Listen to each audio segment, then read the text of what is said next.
بہت شکریہ. تو جیسا کہ احباب خواتین کے علم میں ہے کہ آج کا مشاعرہ انقلابی شاعر فیض احمد فیض صاحب کی یاد میں ہے، اور اسی مناسبت سے میری درخواست ہے کہ محترمہ نجمہ محبوب صاحبہ کے پاڑے سے ہمارے ساتھ شامل ہیں کہ وہ فیض احمد فیض کے بارے میں ایک مختصر سا مقالہ ہے وہ پیش کریں گی. تو میں ان سے گزارش کرتا ہوں کہ وہ مقالہ پیش کریں. نجمہ محبوب صاحبہ. شکریہ بہت بہت. سب سے پہلے سب کو السلام علیکم. آج کے دن کی مناسبت سے یہ کچھ تھوڑی سی لائنیں ہیں فیض احمد فیض صاحب کے لیے. عنوان ہے اس کا فیض احمد فیض ادب فیض. فیض احمد فیض 13 فروری 1911 کو مردم خیز شہر اقبال سیالکوٹ میں پیدا ہوئے. سیالکوٹ میں سلطان خان اور سلطان فاطمہ کے ہاں پیدا ہوتے ہیں اور ان کا نام فیض احمد خان رکھا جاتا ہے. اور یہ بچہ آنے والے وقت میں اردو ادب کا درخشندہ ستارہ بنتا ہے. فیض احمد فیض ادب کا فیض عام، جس کے ادبی فیض سے میں آپ اور ہم سب کسی نہ کسی طرح سے ادبی میراث سمیٹ رہے ہیں. فیض نے 1915 اور 16 میں سے قرآن کی تعلیم سے ابتدائی تعلیم کا آغاز کیا. تو یہ سلسلہ 1921 میں اسکاچ مشن ہائی اسکول سے شروع ہوا اور پھر 1933 میں گورنمنٹ کالج لاہور سے انگریزی ادب میں ایم اے کیا اور 1934 میں اورینٹل کالج سے ایم اے عربی امتیازی نمبروں سے پاس کرتے ہیں. تعلیم کا یہ سلسلہ جاری و ساری اس طرح سے رہا اور اس تدریس کے سفر میں Shams ul-Ulama Maulvi Syed Mir Hasan, Yusuf Salim Chishti, Ahmad Shah Bukhari, professor Young Horn, professor doctor Sadr uddin مرحوم، صوفی تبسم، مولوی محمد شفیع جیسے زیرک اور جوہری اساتذہ کے ہاتھوں ایسا تراشا ہوا ہیرا بنتے ہیں کہ ڈاکٹر تاثیر، مولانا سالک، مولانا چراغ حسن حسرت کی ادبی وابستگی میں فیض کی ذات کے نہا خانوں سے ادبی ذوق کی ایسی شفق کرنیں پھوٹتی ہیں جو ادب کے ان دریچوں سے کسی منشور کی طرح روشنی کے سارے رنگ بکھیرتے ہیں. کہ آج اردو ادب میں وہ کسی شاہکار فن پارے کی حیثیت سے مزین ہے. حروف کے سانچوں میں تخیل امیزی کی نکھرتی پھوار میں عشق و محبت کی رانائی، وصل و ہجر کی راحت اور سرشاری کے ساتھ ساتھ جب زمانے کی طبقاتی حقوق کی پامالی، وسائل کی غیر مساویانہ تقسیم، عدل و انصاف کی تنزلی، جابرانہ اور آمرانہ حاکمیت میں پستے مجبور اور محبوس لوگ ہمدردی اور غم گساری کے قحط میں پلتے بے حس و بے مربت صفاک جذبوں کو فیض احمد فیض داخلی اور خارجی مشاہدات اور تجربات میں جب لکھتا ہے تو پھر قید و بند کی صحبتیں اور زندان کے شب و روز تو مقدر ہونا ہی ہے. فیض ہمت نہیں ہارتا، بلکہ فیض کی شاعری میں ہمیں آزادی فکر، آزادی اظہار، احترام آدمیت اور انسانی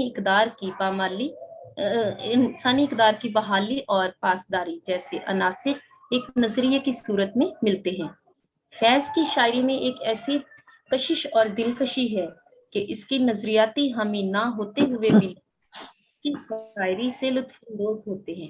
اس کی شاعری ہر خاص و عام میں پسند کی جاتی ہے. رومانویت کے پردے میں حقیقت کا رنگ جھلکتا ہے. دان میں کی گئی شاعری محبوب کی یادوں کی یلغار میں بہکاتی نہیں ہے، بلکہ ادب کو ایک نئے پیرایا میں سموتی ہے. دستے صبا کی شاعری عمدہ مثال ہے اس کی، جو قید و بند کی صحبتوں میں لکھی گئی. خود فیض دستے صدا کے دباچے میں لکھتے ہیں، جیل خانہ عاشقی کی طرح خود ایک بنیادی تجربہ ہے جس میں فکر و نظر کا ایک نیا دریچہ خود بخود کھل جاتا ہے. محبوب کی یادیں اس کی شاعری کا خصوصی اور امتیازی انداز ہے جسے وہ متحرک تمثیلوں سے قوت تخیل کو پرنم اور رنگین زندگی سے مزین کر دیتے ہیں. فیض آواز کو جھنجھوڑتے ہیں. زندان میں محبوب کی یادوں سے وہ رانائی اور وہ رنائی اور رجائی فکر اختیار کرتے ہیں کہ ایک منفرد رنگ نظر آتا ہے۔ فیض کی شاعری رومان اور حقیقت کا خوبصورت امتزاج ہے۔ ترقی پسندانہ خیالات کے حامل رومانویت کے اسیر فیض ہمیں جبر و استبداد کے خلاف نبردسماں ہوتے نظر آتے ہیں، قید و بند کی صحبتوں سے گھبراتے نہیں ہیں۔ فیض کی شاعری رجایت اور امید کا درس دیتی ہے، وہ مایوسیوں اور ناکامیوں کے اندھیرے کے باسی نہیں ہے، بلکہ ان دل برداشتہ حالات میں بھی محبوبیت کی کیفیات اور سرور کو اس انداز میں بیان کرتے ہیں کہ ہجر و وصال کا ایک ایسا تال میل بنتا ہے کہ زمانے کے غم محبوب کی یادوں سے غافل کرتے ہیں۔ فیض عصر حاضر کی حقیقتوں سے منقطع ہوتے ہیں، وہ غم دہر کو غم محبوب کے ساتھ یوں ملاتے ہیں کہ دونوں کا مل کر ایک ایسا مکمل انسان تشکیل دیتے ہیں جو زندہ ہے، زندان میں ہے، زندگی کے علم و غم شب و روز کی کارستانیاں سہتا ہے، زندگی کی تلخیوں اور حقیقتوں پر روتا ہے تو محبوب کا تصور آنسو کی بے حرمتی کرتا ہے، ہنس کر غم کو سہتا ہے۔ اسی لیے تو وہ فیض ہے جو درماندہ دلوں کو دھڑکن دیتا ہے۔ فیض ادب فیض احمد فیض آج بھی ہم میں موجود ہے۔ میں سمجھتی ہوں کہ اگر یہ کہا جائے کہ فیض کے خارجی کیفیات میں داخلی کیفیات کو پس پشت نہیں ڈالا، فیض نے خارجی کیفیات میں داخلی کیفیات کو پس پشت نہیں ڈالا، بلکہ داخلی کیفیات کو خارجی مظاہر کی تلخیوں میں وہ پیرہن دیا ہے کہ فیض نے جو ظاہری اور باطنی سانچوں میں جو تخیل امیزی کی ہے کو شاہکار تخیلات سے نوازا ہے۔ اردو ادب فیض کے کرینے سے نکھر کر ہم تک پہنچا ہے اور آج اس کی یاد میں آپ اور ہم سب یوں مل بیٹھے ہیں۔ اب میں تھوڑا سا میں ادھر ہی ختم کرتی ہوں، اور میرے پاس کچھ حوالہ جات ہیں جو مختلف لوگوں نے فیض کے بارے میں کہے، تو وقت کی پابندی کیونکہ مجھے صرف 5 منٹ کا ٹائم دیا گیا تھا، تو فیض کی ابھی میں نے کتابوں کا بھی تعارف بتانا ہے، اور وہ بھی تو میں اس کو مختصراً فیض نے اپنی زندگی میں بہت ساری کتابیں لکھی، جیسے نقش فریادی ہے، دستے صبا، زندان نامہ، دستے سنگ، سرواد سینا، یارا، میرے دل میرے مسافر، نسخہ ہائے وفا کا مجموعہ ہے۔ اسی طرح سے نثر میں بھی فیض احمد فیض نے بہت کام کیا ہے، بہت مطلب کہ اس طرح سے کہ جتنا بھی انہوں نے کیا ہے بہت عمدہ کیا ہے، اور دوسرے ادیبوں کی طرح انہوں نے نہیں لکھا۔ ان کا ہے کہ میزان، یہ تنقیدی مضامین کی ایک کتاب ہے ان کی۔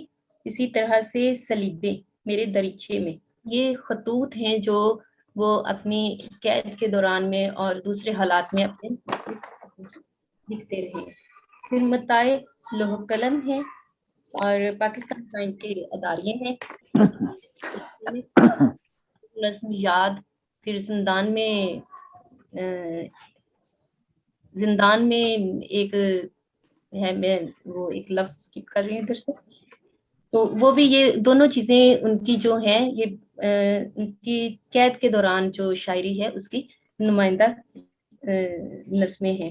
اسی طرح سے ان کی شاعری کو اگر ہم دیکھیں تو انہوں نے نظم اور نثر دونوں میں ہی لکھا ہے۔ ان کی نظم میں جو اپنی نظم میں اور غزل میں جو حیتیں وہ استعمال کرتے ہیں، وہ انہوں نے روایتی بھی استعمال کی ہیں، اور جو جدیدیت تھی اس میں بھی انہوں نے کام کیا۔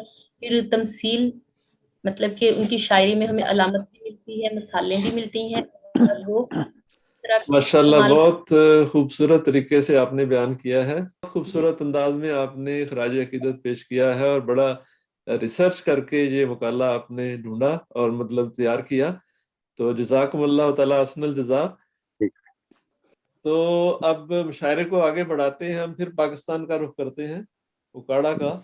ان کا ایک شعر ہے کہ ہو کبھی فرصت تو ہم سے ملنے آنا زندگی، کچھ میری سننا مجھے اپنی سنانا زندگی۔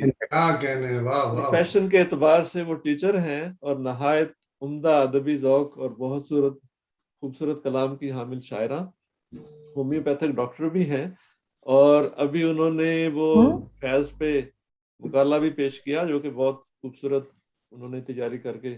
تو میں دعوت کلام دیتا ہوں محترمہ یہ کیمرہ آن کرو، نجمہ صاحبہ کو کہ کیمرہ اپنا کلام پیش کریں. کیمرہ. جی فرمائیے. جی جی صاحب صدر کی اجازت سے، کیونکہ یہ فیض کا دن ہے آج، تو فیض کی ایک پنجابی نظم ہے. ویسے تو میرے پاس اس وقت 2 ہیں، تو ایک نظم میں ان کی پڑھتی ہوں. جی. ربا سچیا، ربا سچیا تو تے آکھیا سی، جا اوئے بندیا جگ دا شاہ ہے تو. ਸਾਡੀਆਂ ਨਿਮਤਾਂ ਤੇਰੀਆਂ ਦੌਲਤਾਂ ਨੇ, ਸਾਡਾ ਨੈਬ ਤੇ ਆਲੀ ਜਾਂ ਹੈ ਤੂੰ. ਇਸ ਲਾਰੇ ਤੇ ਟੋਰ ਕਦ ਪੁੱਛਿਆ ਸੀ, ਕਿ ਇਸ ਨਮਾਨੇ ਤੇ ਬੀਤੀਆਂ ਨੇ, ਕਦੀ ਸਾਰ ਵੀ ਲਈ ਉਹ ਰੱਬ ਸੱਚਿਆ. ਰੱਬ ਸਾਈਆਂ ਤੇਰੇ ਨਾਲ ਜਗ ਕੀ ਕੀਤੀਆਂ ਨੇ, ਕਿਤੇ ਧੌਂਸ ਪੁਲਿਸ ਸਰਕਾਰ ਦੀ ਏ, ਕਿਤੇ ਧਾਂਦਲੀ ਮਾਲ ਪਟਵਾਰ ਦੀ ਏ. ਐਵੇਂ ਹੱਡਾਂ 'ਚ ਕਲਪੇ ਜਾਨ ਮੇਰੀ, ਕਿਵੇਂ ਫਾਹੀ 'ਚ ਕੂੰਜ ਕਰ ਲਾਂਦੀ ਏ. یہ فیض کی پنجابی نظم کی یہ پیچھے. جی میں اب اپنی ایک غزل سناتی ہوں. یہ الگ ہے کہ بے قرار نہیں، یہ الگ ہے کہ بے قرار نہیں. کون کہتا ہے مجھ کو پیار نہیں. یہ الگ ہے کہ بے قرار نہیں. واہ واہ واہ. آپ کا اعتبار ہے بے شک، آپ کا اعتبار ہے بے شک، زندگانی کا اعتبار ہے. بہت خوب. بہت سادگی سے کہا ہوئے. کیا بات ہے. اپنے غم کو نہ روئیے صاحب، اپنے غم کو نہ روئیے صاحب، کون دنیا میں دل فگار نہیں. کیا بات ہے. میں تیری روح کی پیاسی، میں تیری روح کی شیدائی، میں تیری روح کی ہوں شیدائی، تیری صورت پہ میں نثار نہیں. بہت خوب. میرے لب پر محبتوں کا سوال، میرے لب پر محبتوں کا سوال، ان کے ہونٹوں پہ بار بار نہیں. ان کے ہونٹوں پہ بار بار نہیں. اس کا جینا بھی کوئی جینا ہے، اس کا جینا بھی کوئی جینا ہے، جس کو انسانیت سے پیار نہیں. جس کو انسانیت سے پیار نہیں. ہائے یہ میری بے بسی نچما، ہائے یہ میری بے بسی نچما، اپنے دل پر ہی اختیار نہیں. بہت اچھا. بہت خوب. جی ایک غزل ہے. یا عشق کے اسباق پڑھائے نہیں جاتے، یا عشق کے اسباق پڑھائے نہیں جاتے، آداب محبت کے سکھائے نہیں جاتے. بہت خوب. کچھ کام زمانے کے ممکن نہیں جیسے، کچھ کام زمانے کے ممکن نہیں جیسے، شعلے کبھی اشکوں سے بجھائے نہیں جاتے. نادان یہ پھولوں کی سجاوٹ کو بنے ہیں، نادان یہ پھولوں کی سجاوٹ کو بنے ہیں، گلدان میں سپنے تو سجائے نہیں جاتے. بہت اچھا. اچھا نہیں ہوتا جو ہی ہر بات پہ شکوا، اس طرح تعلق تو نبھائے نہیں جاتے. بہت خوب. شعر ہے کہ ہے پیار کسی سے تو کہو بزم میں، لیکن خلوت میں یہ احسان جتائے نہیں جاتے. بہت خوب. رکھتے ہیں محبت میں بڑا ظرف ہمیشہ، رکھتے ہیں محبت میں بڑا ظرف ہمیشہ، یوں چھوڑ کے جسموں کو تو سائے نہیں جاتے. ایک بل سے ڈھسی کس لیے میں